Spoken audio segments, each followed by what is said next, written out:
All right, Eagles fans. This is Shawn Cressman. I am the Bald Eagle. Welcome to my podcast, the Bald Eagle Podcast, special edition. Every Sunday morning, if we have a Sunday game, every Monday evening before our Monday night games, and every Thursday evening before our Thursday night games, you will see a game preview. Now, you're seeing this game preview just to give you a heads up on some of the things that are going on with the game today, starters, injuries, all that stuff. But we have some basic stuff. Now, number one, it's 100% Philadelphia Eagles podcast. I guess I should say 99%, right? Because 1% is spent on other NFC East teams, and we do talk a little bit about other NFL things if it affects the Eagles. So 99% Philadelphia Eagles. Here's what we're going to do. We're going to talk about, first, I always start off. If you watch my show on Wednesdays at 6 p.m., you know that I have rules. I don't just go willy-nilly. I'm structured, right? And that's just who I am. So let's talk about my 3 rules, just so you know what you're getting into by watching or listening to the Bald Eagle podcast. Number 1, you will not hear anything about politics at all. In fact, zero politics on this show specifically, because we're not going to talk about COVID, even though I guess I technically did, right? So no politics. This is your oasis. This is your little safe space, if you will, to avoid anything political. So we don't talk about that shit at all. Now, the only exception would be is if it affects the game. If in any way it would impact the game, we would talk about it. But so far, hasn't really, right? With the exception of COVID, and we're not going to talk about COVID today. Number 2, unlike a lot of the pregame shows you'll probably watch this afternoon, like Fox or CBS, I'm not going to say shit about the players' personal lives. I don't care if people buy Bobcats in the off season, if they have kids. I don't care if they donate to charity. I really don't care about any of that stuff, because all I care about is Eagles football. So the only way that I would talk about personal lives, including my own, is if it had some impact on the game. Now, I wish my personal life would have an impact on the game, but short of the meals that I eat, it doesn't, right? I have to eat wings or we'll lose. So if we lose, you can always blame me. I didn't eat my hot wings. But that's about it. No personal stories, no personal lives, none of that shit. Boring to me and not interest and nothing I want to hear of. And lastly, you've heard me curse a couple of times already. I'm not censored. So, I don't know if you care about your kids hearing curse words, I wouldn't have this show on. Okay, let's get into it. Let's talk about the schedule, right? You should know by now, but just in case, at 1 p.m. this afternoon, our first regular season game of the 2021 NFL season. We are in Atlanta. We play the Falcons, 1 p.m. on Fox. We had a great Thursday night game. Could have been a little bit better. The Cowboys could have looked worse, but because they did look okay. The Cowgirls, I apologize. But they did lose. So that's the net positive, right? So they lost 31-29 to the defending Super Bowl champion Tampa Bay Buccaneers. Excellent game, close game. Unfortunately, both teams played pretty well. On offense, at least. And it was a nail biter. Thank God they made that field goal, because it would have been real disappointing to have the Cowgirls go up 1-0 and beat the Bucs in the beginning of the season. So then the rest of the NFC East, we have the Chargers at the Washington football team at 1 p.m. and the Broncos at the Giants. That's a 4:25 start. Other 1 p.m. games, just to bring you some NFL news. The Jaguars are at the Texans at 1 p.m. Seahawks at the Colts. As a side note, Carson Wentz is supposed to start, which is excellent. We are on pace to have 3 first-round draft picks in next year's draft.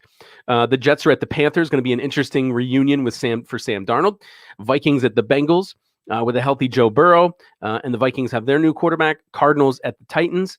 49ers at Lions.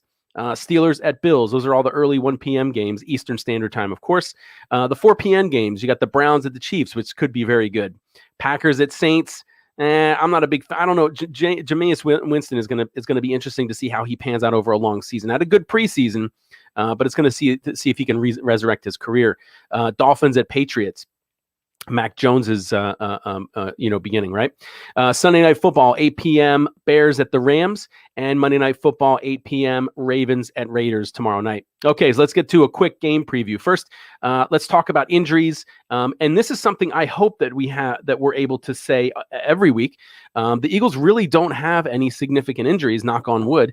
The 2 players that are out this game Let me get over my comments, see if anybody's commenting. By the way, if you have a chance, if you're watching live or listening live and you're on Facebook, Instagram, anywhere you can watch me, including Instagram, go ahead and comment if you have any comments, make suggestions. We'll talk about it. This show isn't expected to be very long, so the comments might extend it, but I'm thinking like 20 minutes, half hour, just a quick preview, right? So injury report. Great news on the Eagles front. The only two players that are out are players we've expected to be out. Offensive lineman Landon Dickerson, rookie, second or third round draft pick. He's out with his knee injury. We've known that, but he is making good progress. He was a limited participant at practice on Friday.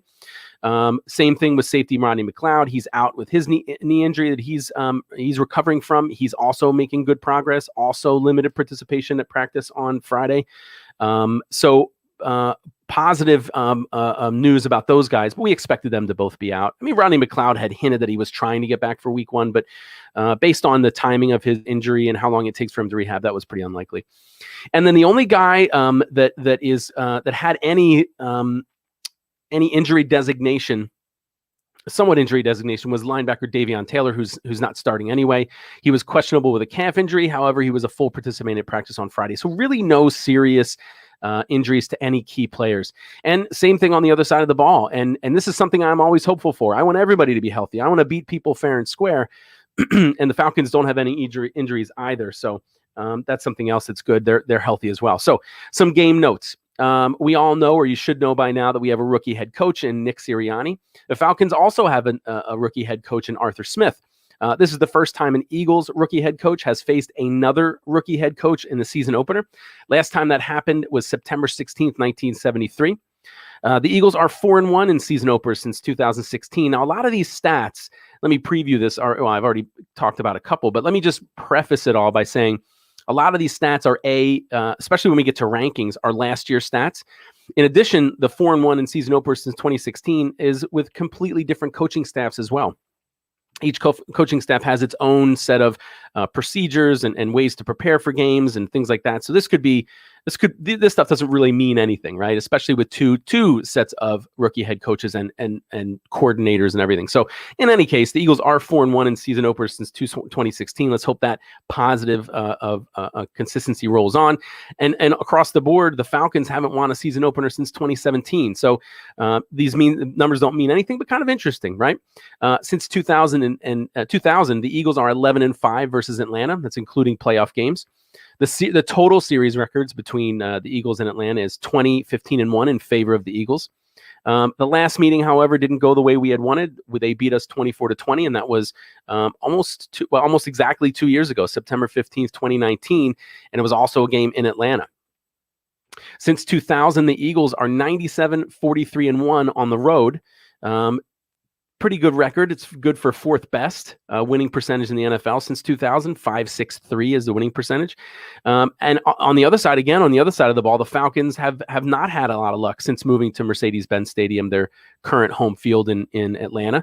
They are 14-18 at home, so they have a losing record at home, which is this is kind of sad. And even more drastic, last year they were 2-6 at home. Now, last year was the first year that there was no home field advantage as a total in the NFL. In fact, I think NFL home teams had a losing record. First time that has ever happened in the history of the NFL since they've been keeping records, of course. And that was, I would say, mostly debated because of the pandemic. Why is there is no home field advantage? Well, there's a slight home field advantage if you're traveling, but clearly not a significant traveling home field advantage if there's no fans, right? Fans make a clear difference.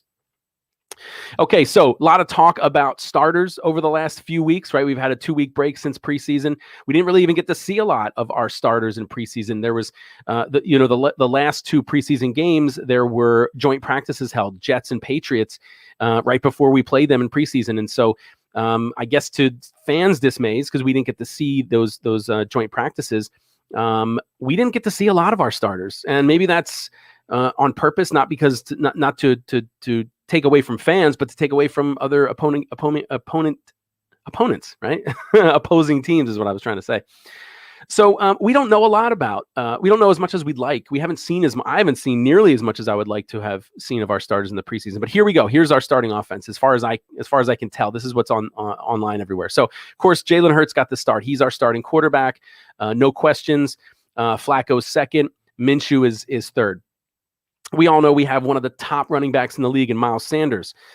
He is going to, of course, start at running back, backed up by Boston Scott and Kenneth Gainwell, which I'm excited to see him. Boston Scott, I was one of the first ones. I'm probably the only one that thought that Boston Scott might not make the final 53 in favor of Kenneth Gainwell and somebody new, because we know what Boston Scott can do. And it is mediocre, but and I guess you could look at that two ways. It's mediocre, which is better than nothing, but it's also mediocre, which means we don't have the potential for more, and I think we do in Gainwell. Anyway, starting running back Miles Sanders. We got co-starters at tight end according to the website. It says Zach Ertz / Dallas Goedert is starting. I don't know who's going to line up on the first play. That's officially the starter. I'm hopeful of Goddard, but they might start Ertz because of his. He is a great tight end. That's a great problem to have. Which tight end do we play? We have two starters, and a wide receiver. This is the most exciting position. For the season, this will be the most exciting position to watch and see how it develops. But of course, we have 10th overall pick Devonta Smith. Last year, not the most recent year, but 2020 draft, first round draft pick Jalen Reagor.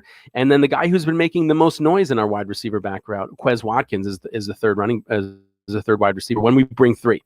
Because we run a lot of double tight ends, so that would take out one of those receivers. And our offensive line, completely healthy, knock on wood that they say that way. Jordan Mailata won the battle with Andre Dillard for left tackle. Isaac Seumalo, Jason Kelsey, the center, the solid guy, got some numbers on him. Brandon was healthy, and Lane Johnson. That is a solid top 10, top 5 offensive line. So let's pray that they can stay healthy. Let's pray they stay healthy throughout the game. Whatever they've been doing through the preseason and the offseason, it so far has been successful at avoiding major injuries. Let's hope it stays that way. And let's hope they're dominant, because I think that's going to be, those last two positions, wide receiver and offensive line, I think are our most questionable, and can be, the most powerful, right? The offensive line, if it stays solid, gives, Hurts a lot of time, opens up holes for Sanders, that relieves a lot of pressure on the wide receivers and on Hurts, our second year starting quarterback. Defense. I'm actually I'm excited when I look at some of these starters and the potential we have. Our defensive line, I think, is going to be dominant this year. Brandon Graham, Javon Hargrave, Fletcher Cox, Derek Barnett. Now, Derek Barnett is co-starting with Josh Sweat, because last year Josh Sweat was in a fraction of the plays and made significant plays. I don't know if it's the same word again, right? But made a big difference in the handful of plays he was in. Didn't get a lot of time because he spelled starters, but made plays. Don't forget, we also have Ryan Kerrigan, who, a thumb injury, really not that big of a deal. I think he might have some tape on it or something, but we're talking about a veteran that's been known to pressure people, knows what he's doing, has a whole arsenal of moves. I think that can be a very aggressive defensive line. Linebacker, I feel like we're a little weak. Jannard Avery is by far the weakest man. Alex Singleton, great tackler, but struggled a little bit in the pass coverage last year. And then we got Eric Wilson, who did better in pass coverage last year, but struggled somewhat with missed tackles. So, a more complete linebacking core, but again, one of the weaknesses on our team. Corner, we have Darius Slay, Steve Nelson, and then we have Avonte Maddox in there if we bring in 3. Avonte, the weak man, clearly, in the secondary. Darius Slay, one of our top covermen. Steven Nelson coming over from Pittsburgh should be able to shore up our corners. And then at safety, we mentioned McLeod is out due to his knee injury. Let's hope. We had Kayvon Wallace in a little bit last year, and he is going to start at free safety. Let's hope that. I'm sorry. He is going to start. I don't know if he's free or strong. I apologize. But Kayvon Wallace is going to start, I believe, free safety, and Anthony Harris is our strong safety. I'm hoping Kayvon brings the heat. I'm hoping Kayvon is able to make that step. They always say that the biggest step when it comes to rookies is between year 1 and year 2. That's the biggest improvement. Year 1, they're learning everything. They're struggling to keep up. And year 2, things start to slow down, and that they are able to read defenses better, or read offenses. If we're talking about Kayvon, they know where they're supposed to be more naturally. They don't have to think about it, and they can react to the ball. So let's hope that Kayvon turns out to be a solid safety for us. And then coach Anthony Harris. So if we look at those, that lineup, right? A lot of strength I think on the offensive side, and on the line, both defense and offense, right? Real solid. A little weakness when it comes to our secondary and linebackers. That's probably our weak spot, and that's not going to, play very well against, a a great passing team in Matt Ryan. And, of course, they don't have Julio Jones, but they have Calvin Ridley, right? So who's had 1,000 yards, I think, the last 3 years in a row. So we're not like they lost the best, but they still have some great guys back there. So speaking of some of our players, Miles Sanders, since entering the league in 2019, he is fourth in the NFL in rushing yards per carry. Again, in my opinion, Miles Sanders is one of the top 5 running backs in the league. If he gets more plays, I think he could be more solid. He could have 1,000-yard seasons. Last year, when we leaned on him in a few games, he did well and we controlled the game. For some reason, we decided to opt out of that. I don't know why, but in any case, fourth in the NFL in rushing yards per carry since he came into the league with 4.9. Number one's Nick Chubb with 5.3, Derrick Henry number 2 with 5.2, and Aaron Jones number 3 with 5 yards per carry.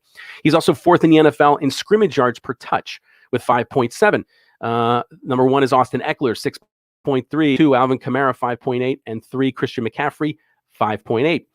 Jason Kelce has started 105 consecutive regular season games. That's currently the longest streak among NFL centers, and it's the longest ever since Chris Myers played 123 consecutive games from 2007 to 2014. And I mentioned earlier that the Falcons will not have Julio Jones. This is the first time since 2010 that they won't have Julio Jones. Not that there aren't other players, other players that will step up. So let's talk about team matchups or group matchups, right? So again, these are 2020 rankings, 2020 numbers. So a lot has changed for both teams. More so Eagles than anything, right? In reference to teams and structures and all that stuff. But let's just talk about it anyway. So last year, the Eagles offense was ranked 24th, tied for 24th, while the Falcons' total defense was 29th. So somewhat of an advantage there, right? Not significant. And there's not a significant difference between most of these rankings, right? The Eagles' rushing offense was ranked 9th, 126 yards per game. The Falcons' rushing defense was 6th, 105 rushing yards per game. So relatively even, our offense rushing against their defense, although I think we have the edge with Miles Sanders being healthy.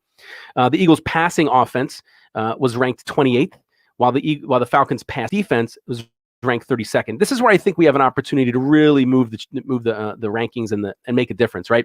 Our offense was 28th last year with a decimated defensive line, a group of subpar receivers, and a quarterback that made significant errors on his own in addition to those other issues. I think we've got a lot of that shored up. The Falcons, on the other hand, had struggled against the pass, last in the league against passing offenses.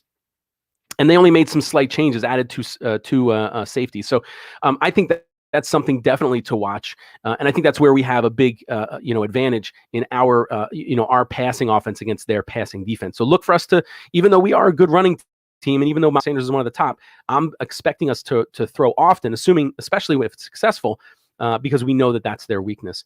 Now, our third down offense, ranked 28th, not very good. Their third down defense, 17th. That's something we're going to have to improve on. Third down proficiency is going to be important. Fourth down, we were 27th. Our offense, while their defense was 7th, another pretty significant difference. But hopefully, we're not going for it on fourth down often. Hopefully, on fourth down, the only time we go for it is when we're on the goal line. Otherwise, we're able to convert on those third downs. And red zone offense, we are ranked 15th, and their defense is ranked 7th. So again, make sure that we are able to utilize some of those bigger guys in the backfield, maybe throw a tight end in there to block, run, 2 tight end formations and goal line to make sure we get that ball in the end zone when we're in the red zone. The Falcons offense ranked 18th versus our defense ranked 19th. So pretty even there. Our the Falcons rushing offense ranked 27th. Our rushing defense ranked 23rd. So again, we're slightly better. And I think that is another thing that should improve with the addition of the exchange for Jannard Avery at linebacker and the addition of Eric Wilson. I think, the improved linebacking core should help significantly with our rush defense. Now, where I think there's going to be a significant difference, and there is in the numbers last year, and I think you're going to carry over this year, is the Falcons passing offense versus our passing defense. They were ranked, the Falcons passing offense was ranked 5th in the league last year. Matt Ryan is one of the best quarterbacks in the league as far as yards and touchdowns, struggles in the playoffs clearly, but pass defense struggled, especially when we were in zone. And I don't know that we're that much better in the secondary this year. What I think is going to bridge this gap, their offense being so much better than our pass defense, is our defensive line. I'm hopeful that those names that I mentioned on our defensive line, Fletcher Cox, Josh Sweat when he spells, right? Kerrigan when he spells, Hargrave. I hope they're able to get natural pressure with us not having to bring extra guys and put the pressure on Matt Ryan, make a couple of mistakes. So 1 or 2 turnovers can make a difference, and we'll talk about that too. The Falcons' third down offense, 10th. Our third down defense, 7th. Pretty similar. Here's a nice stat that I liked, right? The Falcons' fourth down offense, 14th, ranked 14th. Our fourth down defense ranked 3rd in the NFL last year. So that's a good metric. Our fourth down defense is important. That's when the other team's either going for it on the goal line, or they think they can make it because they're in the middle of the field. And that's a great time to get turnovers. And then our red zone defense and offense, their red zone offense 26, our red zone defense 26. So pretty poor on both ends of the ball. Hopefully, again, our additions to defense can improve. Now, I talked about this a lot last year, specific to Carson Wentz, really, and then of course to the whole team. But turnovers were a significant difference last year compared to previous years. Probably one of the biggest outliers when you compare. If you're going to go back to our Super Bowl year, right, which we'd all love to relive, and hopefully we do soon. But when you go back to that, one of the biggest standouts is turnovers. And of course, you hear this from everybody, but that's a significant stat, right? What's more impactful in a game other than giving the other team the ball when you didn't intend to, right? And giving them good field positions, right?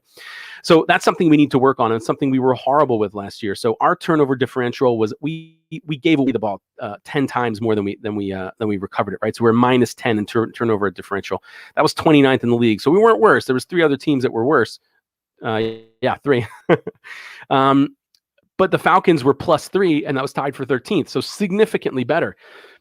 We need to hold on to the ball, and we need to force the other team to turn it over. And that's where I'm really relying on our defensive line to put pressure on Matty Ice and cause errant throws or bad decisions. And lastly, penalties per game. And this is one I think will be significantly different, and I'm hoping will be significantly different, because this, penalties come down 100% to coaching. Last year, the Eagles were 30th for penalties for game 6, almost 7 penalties each game. But the Falcons were 9th with almost 5.2. So they had a solidly coached team. We were almost last as far as penalties a game. That's another thing we need to change. Again, something that can stall drives, right? You're 3rd and 3. And there's a hole, now you're 3rd and 13, right? Significant difference. Could take you out of a field goal range, right? And then penalty yards per game, we were 21st with 53, and the Falcons were 16 with 46 yards. So not a big difference on actual yards, but the amount of penalties is significant. All right, so let's talk about the matchups, right? So who to look out for. I mean, some of this stuff is obvious, right? If you've been paying attention to the Eagles, but if you haven't, maybe it's new to you. Everyone's going to be staring at Jalen Hurts. We're all going to, on Wednesday, when you watch the Bald Eagle podcast, there's going to be a in-depth play-by-play analysis, and Jalen Hurts is going to be one of the guys that I'm staring at. How's he going to play, right? Had a couple of solid games last year. Numbers didn't look that great, but if you dug down and you watch the podcast, did pretty well, right? Showed a lot of flashes and signs of elite quarterback skills. Let's see if he can continue that this year. See how he handles having all the snaps in preseason and having all the snaps in in training camp and all that stuff. So I'm going to see his progression, right? And then who's he throwing to? Our first overall number 10 Heisman winner Devonta Smith. How's he going to pan out? Is his size going to be an impact? Is he going to struggle to get off the ball, which was my concern. Everybody said he did well in training camp and preseason doing that. He ran good routes, but how's he going to do getting off the ball? How's he going to run routes against starting corners? Not the best passing defense, but at least starting NFL passing defenses. So it's going to be interesting to see that. Matt Ryan versus our secondary, right? We added a new corner in Steven Nelson. We added Anthony Harris, a new safety, right? Going to make a difference because we struggled, going to the draft or going into this offseason. Linebacker and corner was and wide receiver were our weakest positions. We addressed all of them in some aspect to or another, but how our success in those spots is gonna pan out is gonna be interesting to see.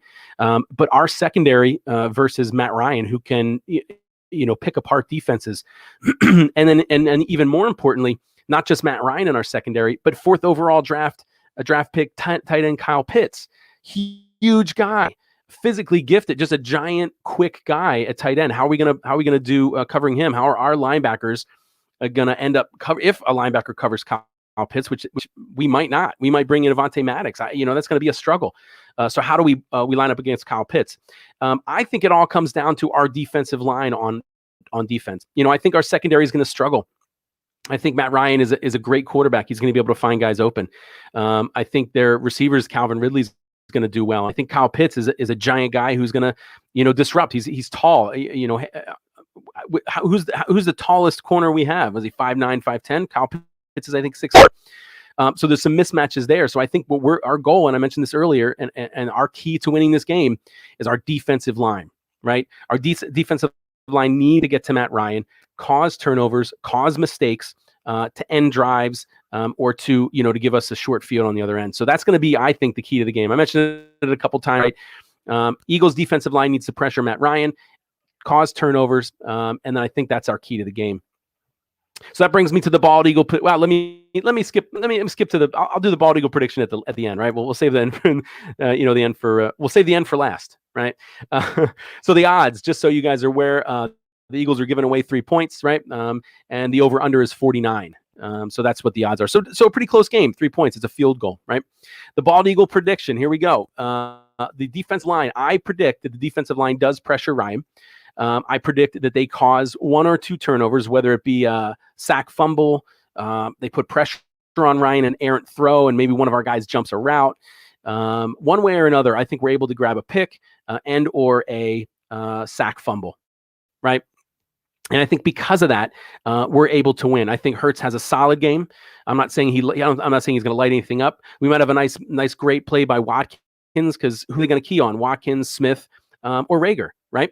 Or Miles Sanders coming out of the backfield. A lot of threats. So I think Hurts has a solid game. I think Sanders has a solid 100-yard game. Devonta Smith, I think he's got 80 or 90 yards, maybe 6 or 7 catches. And I think we're able to do a solid, have a solid game, turnover free, low penalties, no significant penalties. I think we win the game 24-17. I don't think it's a high scoring game, but I think we're able to pull it out. And I think the key again is going to be our defensive line, which I think forces turnovers. Okay. Do me a favor. Don't forget, Bald Eagle Podcast, Wednesdays at 6, full show. The thing that makes me unique, the reason you're going to want to watch and listen is because I do the most in-depth play-by-play analysis of the game. So on Wednesday, I'm going to go over, of course, this game against the Falcons. I'm going to go play-by-play. Let's all pray to the NFL gods that NFL Game Pass has the coach's view, because that's what makes it so detailed. But if not, I'm still going to do it off the broadcast. I'll still stare at the plays a couple of times and tell you what I think. So listen on Wednesday at 6, but don't just listen to me. Okay. Of course, you're gonna watch and listen to the Bald Eagle podcast because you're a diehard Eagles fan. But you're also gonna watch all your shows on PSA, our Philly Sports Alliance. Let me bring that up for you real quick before I go. All right. So on Mondays, you're gonna watch the football smock. Okay. It's Sunday morning. Give me a break, right? You're gonna watch Mondays at 6. You're gonna watch the Football Smack Talk show, featuring Ryan Reese and Eric Ward. That is an NFL show, but they talk more about the Eagles than anybody, but they talk about the whole NFL. On Mondays at 7:30, after that, you're going to watch the Diamond Club podcast. That is a Phillies baseball podcast featuring John Hunter, Chris Lahiff, and Danny Hart. Tuesday at 6:30, the Philly Broadcast, featuring Ryan Reese and Ryan Finnegan. That's all 4 sports, but all Eagles, Sixers, Flyers, and Phillies. Right. You're, of course, Wednesdays at 6. You're going to listen to the most in-depth play-by-play analysis of the Falcons game, 6 p.m. this Wednesday. After that, Wednesday at 8, you're going to watch Mixed. It's an all-football show featuring Eric Ward and Jay Landry. Thursday at 5:30, we got Tendies on Patterson, a Flyers show featuring Paul Baccio, Jack Griffin, and Chris Lahiff, all about the Flyers and the NHL. Thursday at 7 p.m., you're going to watch Table, Ladders, and Chairs. Watch or listen to Tables, Ladders, and Chairs. That is a wrestling show with Eric Ward and Joe Barry. And next Sunday at 11, you're going to listen to the Bald Eagle game preview. Next Sunday at 11. So do me a favor, follow me on Facebook, Instagram, Twitter, all that stuff. If you have any questions, comment, send me messages, interact however you want, and I'll respond. Follow me on Instagram, wave when I'm on, and go Birds.